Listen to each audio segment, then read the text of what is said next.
ધોરણ 4 ગણિત chapter number 2 લાંબુ અને ટૂંકું. આજના લેક્ચરમાં આપણે લાંબુ અને ટૂંકુના વિશે ભણવાના છે. બિંદુઓ એકબીજાથી કેટલા અંતર આવેલા છે? કોઈ પણ બે બિંદુઓ વચ્ચે અંતરનું અનુમાન કરો તે કેટલા સેમી છે. હવે તેને માપપટ્ટીથી માપો. તમે સાચું અનુમાન કર્યું તો આમાં તમને શું કરવાનું છે છોકરાઓ? બે બિંદુઓના વચ્ચે સૌથી પહેલાં તમને અનુમાન કરવાનું છે આનો અંતર કેટલા સેમી હશે. એના પછી તમને માપપટ્ટીથી માપવાનું છે કે તમારો જે અનુમાન છે એ સાચો છે કે ખોટો છે. બરાબર. તો અગર મેં અહીંયા અનુમાન કરું છું, બરાબર, ડી અને એસના વચ્ચે 9 સેમી મેં અનુમાન કરું છું અને પછી મેં માપપટ્ટીથી માપ્યું ડી અને એસના વચ્ચે જે સેમી છે 9.5 સેમી આવે છે. તો બરાબર આવી રીતના તમને કરવાનું છે. તમને અનુમાન કરવાનું છે અને પછી માપવાનું છે. કયા બે બિંદુઓ એકબીજાથી સૌથી વધારે દૂર છે? તમારો જવાબ ચકાસો. તો હવે તમને માપપટ્ટી લેવાનું છે અને માપવાનું છે આ બધા બિંદુઓમાં કયા બે બિંદુઓ છે. બે બિંદુઓ છે જે સૌથી વધારે દૂર છે. તો બિંદુઓમાં ડી અને એચ આ બે બિંદુઓ સૌથી વધારે દૂર છે. જે આનું તમે માપપટ્ટીથી માપશો, બરાબર, તમારી ટેક્સ્ટબુકના અંદર, તો તમને આનો આન્સર મળશે 9.5 સેમી. બરાબર. એના પછી આગળ કયા બે બિંદુઓ એકબીજાથી સૌથી વધુ નજીક છે? તમારો જવાબ ચકાસો. હવે તમને માપપટ્ટીથી જોવાનું છે કે આ કયા બે બિંદુઓ છે જે સૌથી વધારે નજદીક છે. તો બિંદુ કે અને સી, આ બંને બિંદુઓના વચમાં જે અંતર છે એ 1 સેમીનો છે. નાની રેખા. અકબર એક પ્રખ્યાત રાજા હતા. તેમના દરબારમાં તેમનો ચતુર મિત્ર બિરબલ હતો. એક વખત અકબરે તેના એક કઠિન પ્રશ્ન આપ્યો. તેમણે ભોંયતળિયે એક રેખા દોરી. બિરબલ: અહીં દોરેલી રેખા તું ભૂસ્યા વગર નાની કરી આપ.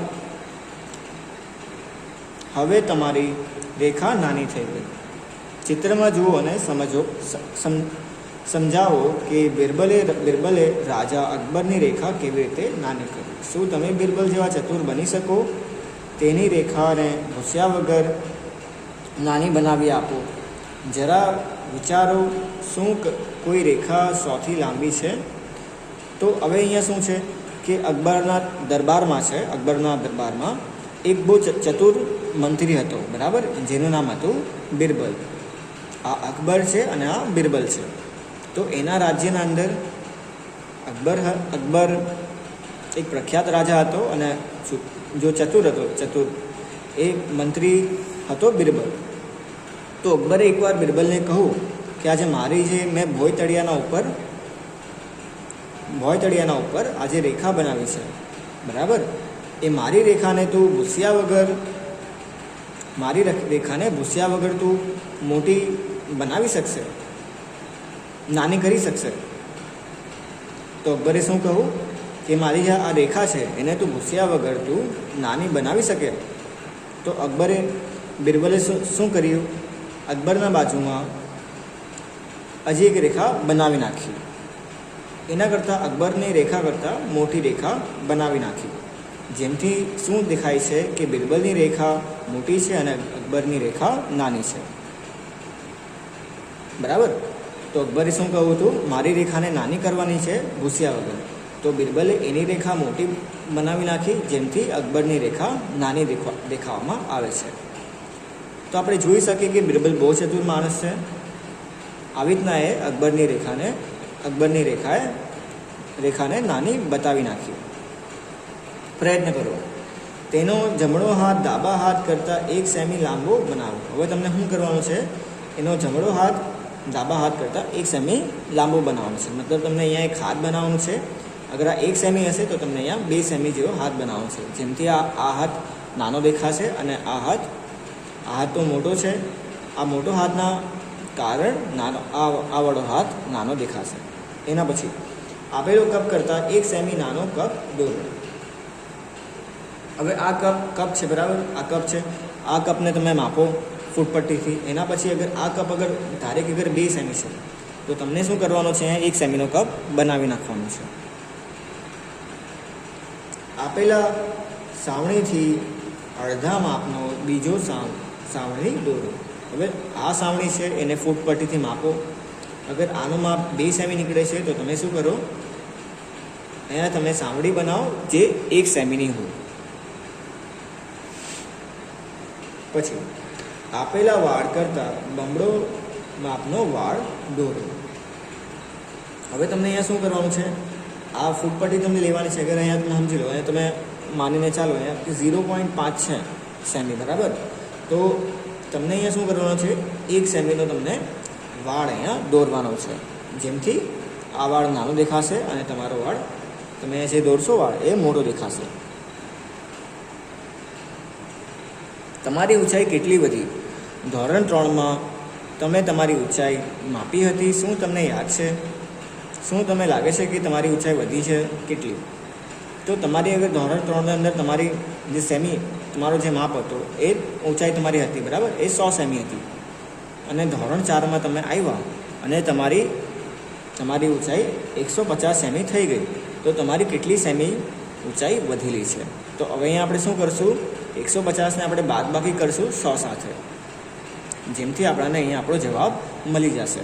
તો 100ને અગર તમે બાદબાકી કરો 150 વડે તો તમને અહીંયા ઊંચાઈ મળશે કે તમારી જે 50 સેમી ઊંચાઈ વધી છે, બરાબર. આને તમે લખજો, અહીંયા તમે 150 લખજો અને તમે અહીંયા 100 લખજો. તો આમથી ખબર પડશે 150ને આપણે બાદબાકી કરીએ 100 સાથે તો 50 સેમી તમારી મતલબ હાઇટ વધેલી છે. શું તમારા મિત્રોની પણ ઊંચાઈ વધી છે? શોધો અને નીચેના કૌંસમાં પૂર્ણ કરો. તો તમને આ કૌંસ દીધું છે, અહીંયા તમને મિત્રોના નામ લખવાના છે. ધોરણ 3ના મતલબ ગત વર્ષના અંદર પહેલાં કેટલી હાઇટ હતી, હવે કેટલી એની ઊંચાઈ છે અને કેટલી વધેલી છે. તો 110 રોનક નામનો એક તમારો મિત્ર છે, ધારે કે અગર આપણે માનીને ચાલીએ રોનક નામનો તમારો દોસ્ત છે, એની ગત વર્ષના અંદર 110 ઊંચાઈ હતી અને ધોરણ 4માં આવ્યો ત્યારે એની 150 સેમી ઊંચાઈ થઈ ગઈ, બરાબર. તો એની કેટલી ઊંચાઈ વધેલી છે? 150માંથી આપણે બાદબાકી કરશું 110 વડે તો આપણને મળશે અહીં આન્સર 40.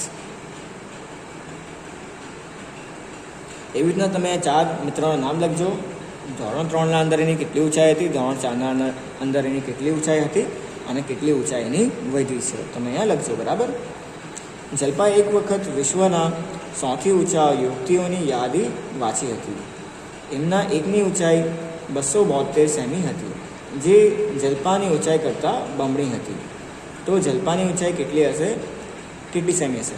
તો હવે અહીંયા શું કરવાનું છે, અહીંયા લખેલી છે કે જલ્પાની ઊંચાઈ કેટલી હતી. જલ્પાની ઊંચાઈ નાની હતી, બમણી એની નાની હતી ઊંચા વ્યક્તિ કરતાં, બરાબર. ઊંચો જે વ્યક્તિ છે એના કરતાં જલ્પાની જે ઊંચાઈ છે એ બમણી નાની હતી. તો અહીંયા આપણને ભાગાકાર કરવાનું છે 272 હાથે 2 હાથે. અહીંયા આપણે ભાગાકાર કરશું તો આપણને અહીંયા આન્સર જવાબ મળી જશે જલ્પાની ઊંચાઈ. તો અગર માનીને ચાલીએ જલ્પાની હાઇટ એટલી છે ને જે ઊંચો માણસ છે એની હાઇટ એટલી હતી. તો અહીંયા આપણે શું કરશું, આની જે હાઇટ છે એને આપણે ભાગાકાર કરશું 2 સાથે તો આપણને જવાબ મળી જશે કે જલ્પાની હાઇટ ઊંચાઈ કેટલી હતી. પછી શું તે કલ્પના કરો, શું તે વ્યક્તિ તમારા વર્ગમાં દરવાજામાં નીચે ઝૂક્યા વગર પ્રવેશી શકે? તો એ ઝૂક્યા વગર તમારા વર્ગના અંદર આવી શકશે? તો નહીં આવી શકશે, કેમ કે એની હાઇટ વધારે છે. એના પછી જો તે વ્યક્તિ સીધી ઊભી રહે તો તેનું માથું તમારા ઘરની છતમાં અડકે છે. મતલબ અગર તમારા ઘરના અંદર અગર ઘૂસે તો એનું માથું દરવાજા ઉપર, એનું માથું તમારી જે ઘરની જે છત છે એના ઉપર ટચ કરશે કે નહીં કરશે, છૂશે કે નહીં છૂશે? તો હા છૂશે, કેમ કે એની હાઇટ વધારે છે. હવે તમારા કુટુંબમાં સૌથી ઊંચું અને નીચું, તમારા કુટુંબમાં સૌથી ઊંચું કોણ છે? અગર આપણે માની ચાલીએ કે તમારું પપ્પા સૌથી ઊંચા છે, બરાબર, એની 200 સેમી હાઇટ છે. બટ તમારા કુટુંબમાં સૌથી નીચું કોણ છે? તમે શું ધારે કે તમારા કુટુંબના અંદર સૌથી નાના 100 સેમી તમારી હાઇટ છે. બંનેની ઊંચાઈ તફાવત કેટલી છે?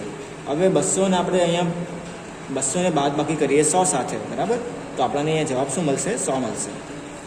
કેવી રીતના મળશે? જો 200ને અહીંયા બાદબાકી કરવાનું છે 100 સાથે, તો અહીંયા આપણને જવાબ મળશે 100.